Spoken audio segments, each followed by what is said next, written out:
네, 안녕하십니까. 이번 시간에는 최근에 이제 심리가 상당히 고통스러운 분들이 많으실 거라 생각을 합니다. 그래서 심리가, 고통스러운 몇 가지 패턴들이 있는데요. 그 패턴들 중에서 박스권에 대해서 좀 이야기를 좀 하고자 합니다. 그냥 일반적으로 말하는 박스권이라기보다는 오늘은 조금 더, 디테일하고, 상세하게, 좀 더 자세하게 좀 설명을 드릴 예정이니까 참고하시길 바랍니다. 우리가 이제 흔히 알고 있는 심리가 고통스러운다는 것은요, 몇 가지가 있는데, 이 심리가 고통스러운 거에서 첫 번째 중에 하나는 시간입니다. 그래서 상당 시간 동안의 가격 변동이 없을 때가 어떻게 보면 제일 고통스럽다. 그러니까 오히려, 어느 시간 동안에 주가가 하락을 하거나 상승을 하거나 뭐 어떤 변화가 있으면은, 그건 고통스럽지가 않은데, 심리가 고통스러운 거는 이게 계속 내가 손실을 보고 있는 상태에서 지속적으로 이 기간이 연장되는 것이 상당히 고통스럽거든요. 그런 것이 이제 하나가 이제 박스권인데, 오늘 박스권을 설명드릴 건데, 이 박스권이 크게 두 가지가 있어요. 그래서 보시면 아시겠지만은 박스권은 말 그대로 보시면은 이렇게 어떤 그 박스 안에 이 일정 범위 안에서 주가가 이렇게 움직인다는 거거든요. 이게 박스권의 전부입니다. 근데 오늘 제가 드리는 말씀은 뭐냐면요. 보통 이 박스권이라고 하면 얼마를 봐야 되느냐라는 건데, 보통 저는 이제 개인적으로 일반적으로는 한 3개월을 봅니다. 3개월. 예전에도 제가 설명드렸지만 기간 조정의 기본은 3개월이에요. 근데 이게 왜 3개월이냐라고 하면은, 첫 번째는 일단 분기 배당이 있을 수가 있고요. 분기별로 이슈가 있습니다. 뭐 분기 실적 발표가 있고요. 그래서 분기별로는 뭔가 액션이 있기 때문에 이 박스권이 이탈될 때 상향이냐 하향이냐에 따라서 이런 보통 3개월 정도의 그 박스권이 존재한다. 또 하나는 그 대세 하락 이후의 모습인데, 여기서는 이제 두 가지가 좀 포함이 됩니다. 그러니까 사실은 박스권은 제일 흔히 많이 보는 박스권은 대세 하락이 난 뒤에 이 박스권의 형성이에요. 이게 가장 기본적인 패턴입니다. 이게 왜 그러냐라고 하면은, 이 주가가 하락을 했는데 더 이상 하락을 할 때는 없어요. 그러면은 밑에 이렇게 선이 하나 생기고요. 그리고 올리려고 했더니 지속적으로 뭐가 나오냐면은 매도 물량이 나와요. 단타 물량이 나오고, 그게 위에 물량이 쌓입니다. 그래서 요렇게 박스권이 형성이 되는데, 우리가 흔히 얘기하는 박스피 그러잖아요. 그 박스피가 그런 내용과 좀 다릅니다. 요거 좀 먼저 설명드리면은, 이 상황에서 우리가 고통스러운 건 뭐야? 첫 번째, 내가 이 박스권 하단에서 매수하지 않는 이상 얘는 뭐예요? 얘는 손실입니다.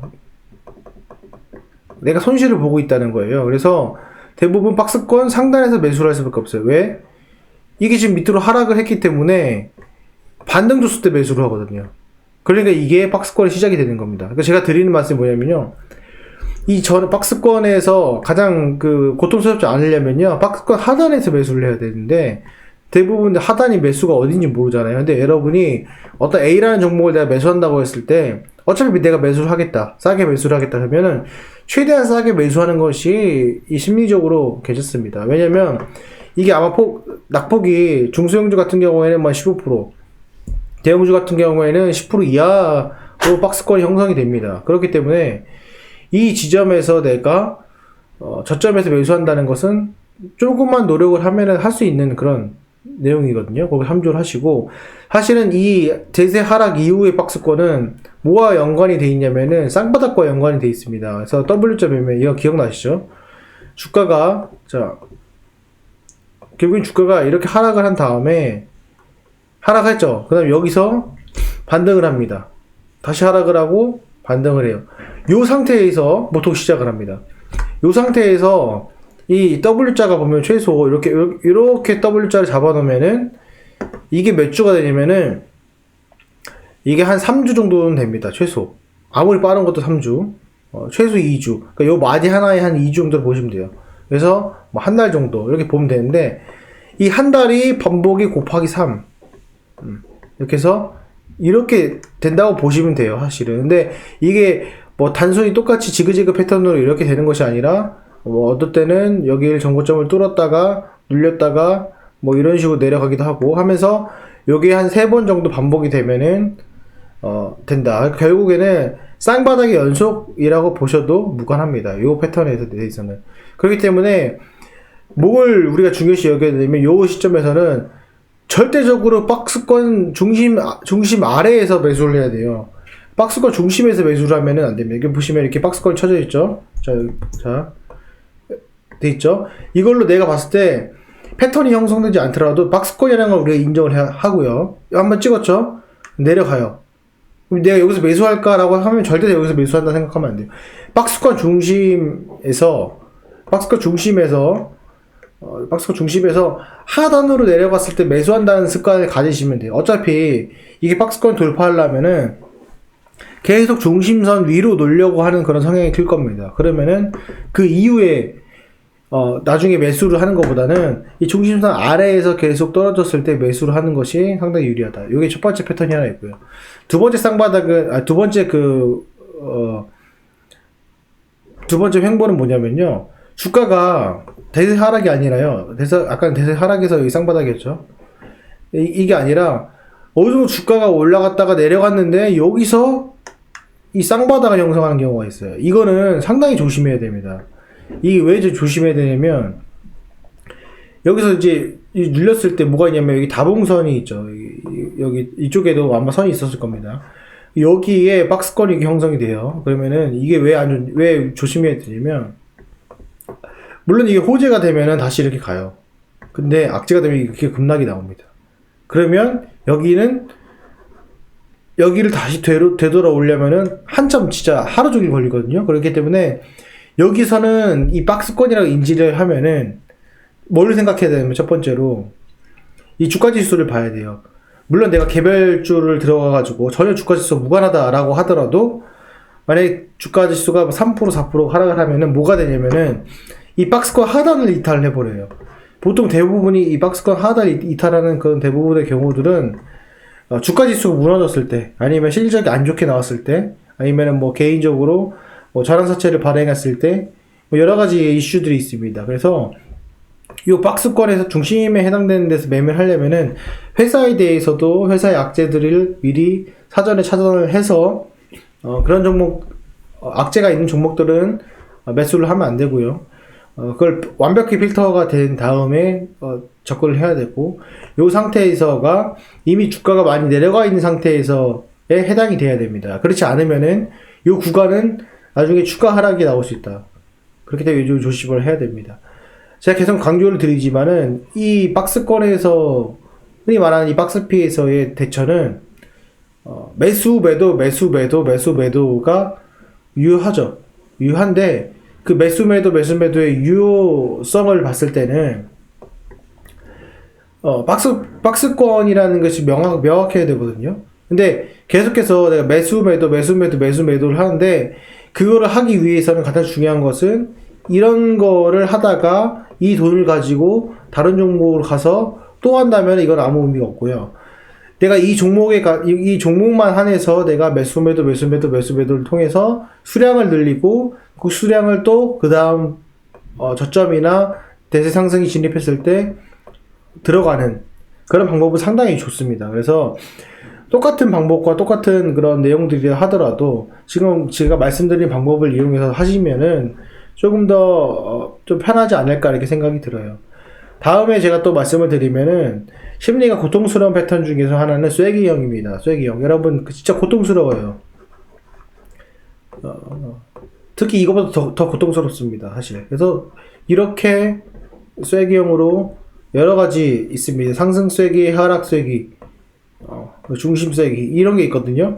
이게 정말 고통스럽습니다. 그래서 여러분들이 요거에 대해서 제가 또 시간이 되면은 설명을 좀 드려보도록 하겠습니다. 어쨌건 지금 제가 예시를 좀 더 설명을 좀 드리면은 LG화 같은 경우 아까 올라갔다가 조정을 받는 그 박스권이 여기에 있습니다. 보시면은 요게 나타나죠.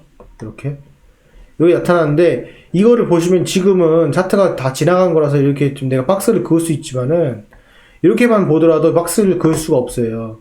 그을 수가 없는데 여기서 이렇게 반등을 줬을 때 꺾였을 때, 요 순간 정하는 건, 이건 박스권이다. 이렇게 정하고 들어가는 겁니다. 대세 하락 아니면 박스권이다. 이렇게 정하고 들어가는 거고, 요때 뭘 보냐면은, 여기까지 봐주는 거예요, 박스권을. 그러니까 이게 전저점이 아닐 수 있다라는 걸 인지를 해야 돼요. 다시. 자, 여기를 상단 쳤죠. 그 다음에 여기서 여기 쳤는데, 여기까지 내려갈 수 있다라고 생각을 하고 봐야 돼요. 그러면은 보시면은, 지금 여기 위치는 아주 긍정적으로 봤을 때 중심선이죠. 그러니까 무조건 여기서 사면 안 되라, 더 밑에서 사야 된다는 마인드를 가지고 접근해야 되고, 이렇게 왔을 때 얘가 지금 요 모습을 확인을 했기 때문에 들어갈 수 있는 구간은 60만원 정도 이렇게 들어갈 수 있다는 거죠. 이게 결국에는 쉽게 얘를 돌파하려고 하는 모습을 보일 겁니다. 보시면 아시겠죠? 언제 보이냐면 결국 얘가 보수적으로 잡았던 얘는 아니잖아요. 그럼 중심이 어디입니까? 여기죠. 여기면은 자 보세요. 떨어졌다가 뚫려고 하는 모습 하나, 그죠? 뚫려고 하는 모습 둘, 셋, 네 번 보였죠. 그리고 이 지지가 되는 모습을 보면은 결국에는 내가 매수를 할 위치는 요거 중심 아래 그래서 매수를 해야 마음이 편하고, 그렇게 안 하고 만약에 이 상단에서 매수를 한다. 이 상단이 매력적이죠. 왜? 골든크로스가 나왔기 때문에. 그쵸? 근데 이거는 보시면 아시겠지만 한 2주 고생하고요. 2주 이상 고생을 하고, 여기서 보시면 한 달 이상 고생을 합니다. 그러면은 이게 반등을 줬을 때 매도하고 싶어져요, 사람이. 그런 게 있고, 또 하나는 최근에 이제 셀트리온. 얘는 제가 뭐냐면 장기 박스권일 것이다 라고 한 게 뭐냐면, 얘는 지금 추세가 무너졌잖아요. 완전 무너졌잖아요. 그러면 얘가 다시 회복을 하는데 뭐가 걸려요? 여기서부터 여기 땅 해서 3개월입니다. 최소 3개월. 그죠? 이렇게. 이게 최소 3개월이고요. 여기 보시면은 뭐가 생겨요? 3개월인데 뭐예요? 한번 내려오는데 박스권이 생겨져, 이렇게. 한번 되돌림이 나오는 데 있어서